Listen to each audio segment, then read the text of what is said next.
Hi, my name is Brendan Ryan, current Syracuse University senior and aspiring PR professional, and I'm here to tell you a little today about investor relations as a profession and industry. So first, of course, what is investor relations? Here we have two definitions, one from the National Investor Relations Institute and another from Daniel Valentine, acclaimed IR professional and author of Online Marketing to Investors.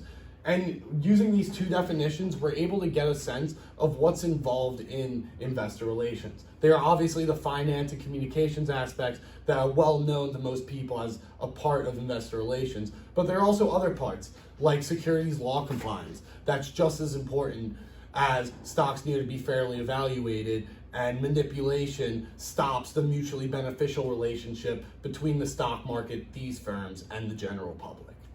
So to give you a couple of historical publicly traded companies, we have the Stora Kopparberg Mining Company in 1288, which is one of the first publicly traded companies ever.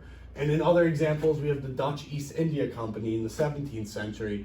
And finally, the first American publicly traded company, the Boston Manufacturing Company from 1814. So to give you an example of a publicly traded company, one of my favorites, we have the Green Bay Packers. And as a sports team, you wouldn't imagine that they have investors, or you would think that they're just a conglomerate who goes out there and plays football on Sundays. But they're actually a publicly traded team, which is not true for any other sports team in the United States. And because the community of Green Bay is so tied to the Packers can do things that other companies cannot using their intuition. Such as so obviously in Green Bay, Wisconsin, it snows all the time. And on snowy days in the stadium, the Green Bay Packers will pay fans minimum wage and give them a cup of coffee or hot chocolate to have them dig out the stands in Lambeau Field. And this is awesome for both the company and the fans. The company doesn't have to buy a depreciating asset or pay more workers to adjust for a bigger workload of snow, and the fans get to really feel like they're a part of the team. So this is a great example of a publicly traded company, in this case the Green Bay Packers, really knowing their investors and knowing that their fans would come and work to make the game happen that day. So there are a few errors of IR we have to take into account. The first is the communication era from 1950 to 1970, and this was really the zygote of investor relations. At the time, public relation practitioners were doing investor relations job, and it wasn't specialized yet. So this led to a lot of issues, as they weren't as adept in knowing the trends of the stock market and knowing the lingo and whatnot, which kind of started out investor relations with a bad name. And then we got to the financial era, which brought in a lot of one-on-one communication between firms and private investors. And this was a great era for investor relations in really realizing their power in the stock market and as an industry. But unfortunately, the end of the financial era saw these one-on-one private investor and firm relationships kind of die due to a lot of manipulation, such as the Enron scandal. And today we're in the synergy era. So what defines IR today? IR today is defined by a fast working relationship between the public and the public, investors, and these firms. And more than ever, feedback is important. So companies now more than ever are taking feedback from focus groups, surveys, social media, and even one-on-one conversation with consumers to see how they can improve their company to make it more attractive to both current investors and potential investors. And there are also some trends in the industry we have to take focus on especially, such as the importance of the diverse workforce, ESG metrics, and digital communications. So in terms of diversity, there were many promises made last spring following the events of the George Floyd murders, but recently there have been few answers. And while it hasn't become industry standard now, companies will have to start reporting on their diversity efforts and how they're hiring a more diverse workforce. But currently, that's not required, even though it will be soon. And there have been studies that show that companies perform statistically better with a racial and gender diverse workforce. And more than anything, diversity is important to investors. Along with another thing important to investors is ESG metrics.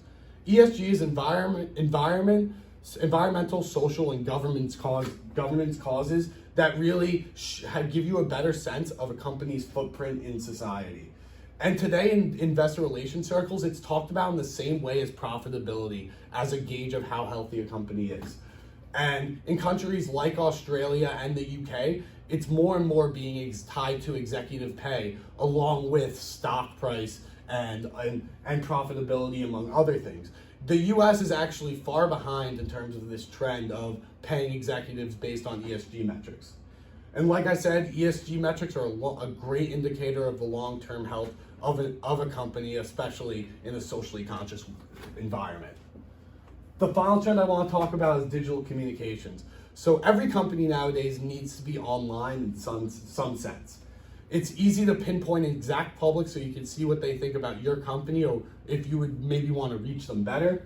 It has a variety of uses for IR firms. So every company may not need to be originating content on social media, but they should still be looking up their company's name on social media to see the reaction to a new product or a new service, or just to gain the valuable feedback that's so valuable in the synergy era.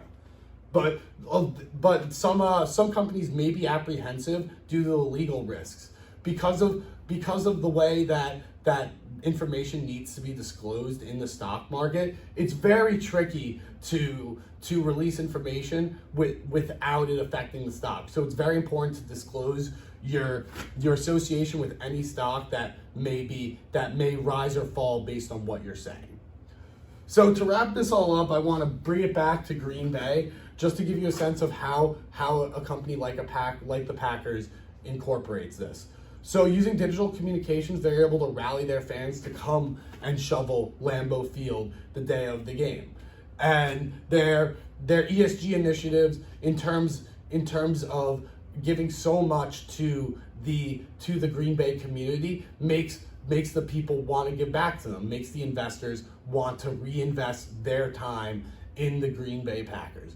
And finally, like every sports league, the Packers are being very outspoken on diversity as they should, and we hope to see more female coaches and black head coaches hired to further this sense of diversity in the investor relations profession. Thank you for coming to my TED Talk, and have a great day.